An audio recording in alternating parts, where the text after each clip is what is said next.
Mbola magnano mbola tsara atsika jiaby zay magnaraka tsy tapaka ny radio antony filazantsara ity tonga amin'ny fotoagna ny fampalam-baovao atsika jeudi ny agnomboantsika izy dia ny vaovao ara-pivavagna amin'ny sabata 7 mai ho avy jeudi dia sabata ho an'ny fifandraisagna dia mandritra io fotoagna io dia ifagnentagna sika mba samby ampiasa ny réseaux sociaux mba ho fitoriagna ny filazantsara ny namagna Arlin Bentombo no itatitry izegny vaovao zegny ohatsika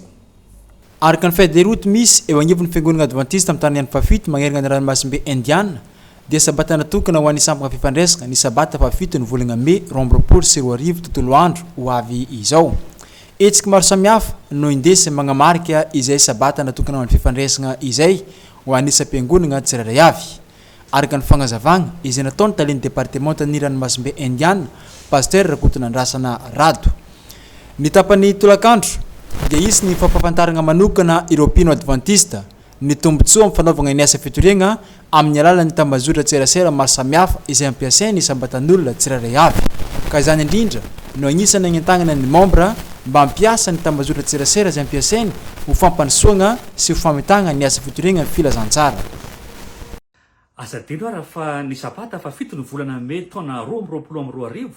dia andro manokana ho fanamafisana ny fitoriana amin'ny alalan'ny tambazotra mpifandraisana koa isan'ny torotena manokana izay hatao isam-piangonana rehefa naparetaka manerana ny union misy antsika izany kanefa azontsika alaina ihany koa any amin'ireny page Facebook ireny anao zava-magaga ho an'ny fiangonana ny tompo maranata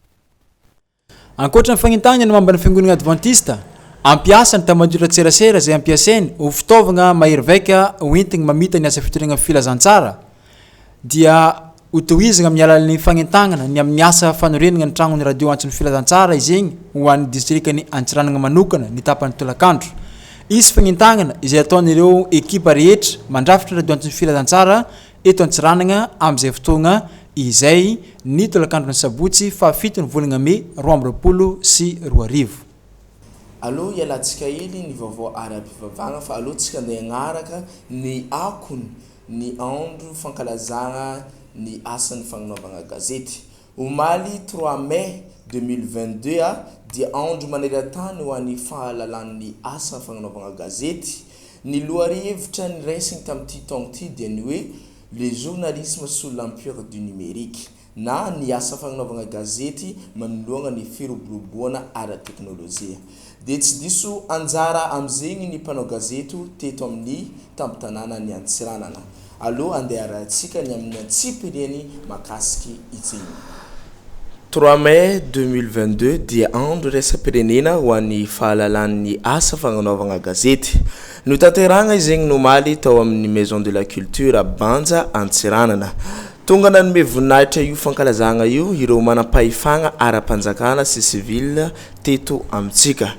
ny fandimby ny arahaba sy nanome fampaherezagna ireo mpanao gazety ireo tompon'andraikitry mpanjakana satria sarotra sady mafy ny atrehagna amin'ny fagnatanteragna io asa io mety miatra amanaigny mihitsy eo koa ny sakana maro samihafa amin'ny fikarohagna ny vaovao na ny information indrindrandrindra amin'ny firoboroboan'ny vata mpifandraisana amin'izao vaninandro iainantsika jeudi dia ny Facebook zegny ka zegny no nahatonga ny lohahevitra ny raisiny tamin'ity taogno ity dia ny hoe le journalisme sous l'empire du numérique na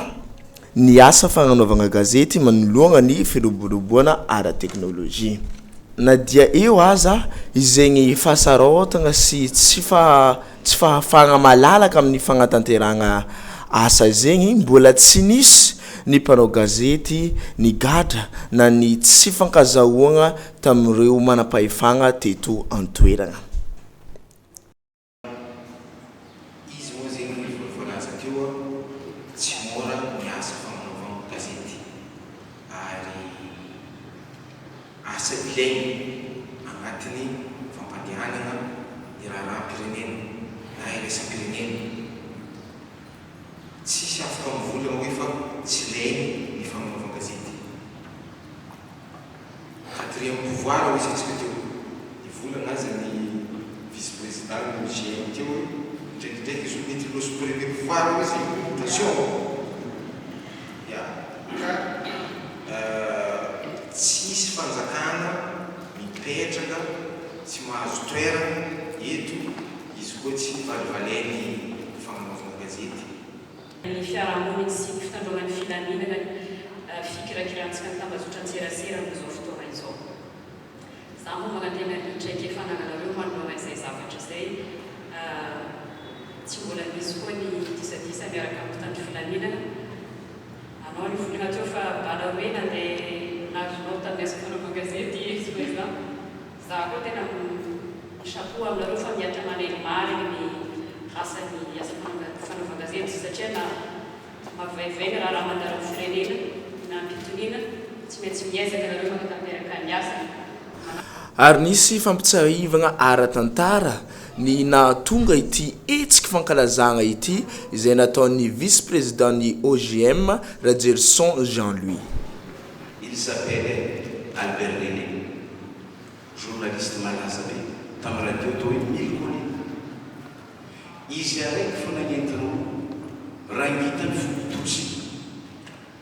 omelo komoto raha ngitany komoto marehefa melo komototsy ndraiky nefata tamitetiky hoe izy tifitry laky nivova ndraiky natony million ny volagnindreo tsy kely aizy atao quatrième pouvoir fa premier pouvoir fa fotony nahitany efesa sambatra ndraiky anareo lay sitrika andragnahary ataona zay fa zay tsy mille collines zay radio télévision gazety tsara fa raha tsy miteraka volonté eto na zay ndraiky ny lalàna iresatendeha na ny charte des Nations Unies ny constitution zay manankerin'ny Madagasikara ny lalàna fototro kasika serasera koa mametraka mba afahanay miasa ny atao hoe liberté d'expression ho an'olo jiaby liberté de presse ho an'ny mpanao gazety. Iverigny amin'ny vaovao ara-pivavahana ndraiky atsika zao ty vita soamantsara ny conférence Pentecoste 2022 izay nitanterahana tamin'ity faritry ny antsiranana ity tamin'ny semaine 11 jusqu'à 23 avril. Ny namagna Arlin Bebtombo atrany no itatitry zegny vaovao izegny. Fito amby efapolo sy roanjato telo arivo na 3247 ny olona vita batisa nandritra ny hetsiky Pentecoste taty amin'ny Fédération Madagasikara avaratra raha nitatitra navoaka ny départementany asa fitoriagna ato amin'ny Fédération Madagasikara avaratra pasteur Rakotondrafara Bidel. Nakasitraka ny hetsiky izay nifandrembonany Pino Adventiste sy ny pastora ary ny olona ny tegnany ary ny tagnany ihany koa fa wisy ny Pentecoste andiany faharoa ny volagna jona ho avy izao. Mamerina fiarabana amintsika jiaby tsaka navaka zay magnaraka ty fandaharagna avy aty amin'ny Fédération Madagasikara avaratra ity misaotra zagnahary atsika satria nanometsika rehetra fitahina sy fombiazana izy ty amilay hetsika lehibe Pentecoste zay ny rahantsika membre rehetra taty amin'ny faritra avaratra ny fisorana moa sy ny fiderana araka izay nataon'ny David amin'ny Salamo 7:7 manao hoe misorana Jehova ry fanahiko ary zay rehetra atao anatiko misorana anarany masina misorana Jehova ry fanahiko ary aza misy hadinonao ny fitahiany rehetra. Izany fanambarana nataon'ny David zany ry havana no indoko ihany koa misaotra n'Andriamanitra tamin'ny fitahiany lehibe izay nataony isika tsirairay avy tamin'ilay hetsika Pentecoste 2022 zay ny rahantsika ny salahy. Misaotra ireo administrateur mpitantanasa avy aty amin'ny Fédération Madagasikara avaratra, ireo pasteur namana rehetra ary membre rehetra tsy akanavaka na lahy na vavy zay niaraka nitotona fotsy nandro namasaka ary niaraka ny salahy teo amin'ny fanatanterana zany asa lehibe zany. Raha atao no taremarika farany ny amin'ny vokatra lehibe zay nomen'Andriamanitra atsika dia 7:407 na hoe 3247 zany no vokatra zay azo tamin'igny hetsika lehibe noarana ny tanjo raha 3,000 no objectif zay napetraka dia tatsika teo fa noarana mihitsy zany tanjona zany noho ny fiarahan'ny fanahy masina niara-niasa tamintsika ary ny fiarahan'Andriamanitra ihany koa tamintsika tsirairay avy. Le hetsika Pentecoste nefa tsy mijanona eo ihany, tsy mijanona tamin'ilay 23 avril ihany fa mitohy mandritra nyty taona ty zany dia hitondra vokatra amin'Andriamanitra isika satria ny Pentecoste moa dia fitombokatra ka manomboka amin'ny volana Jona ho avy zao, manomboka le 2 ka hatramin'le 11 Jona iny koa dia andeha ihany koa ny deuxième vague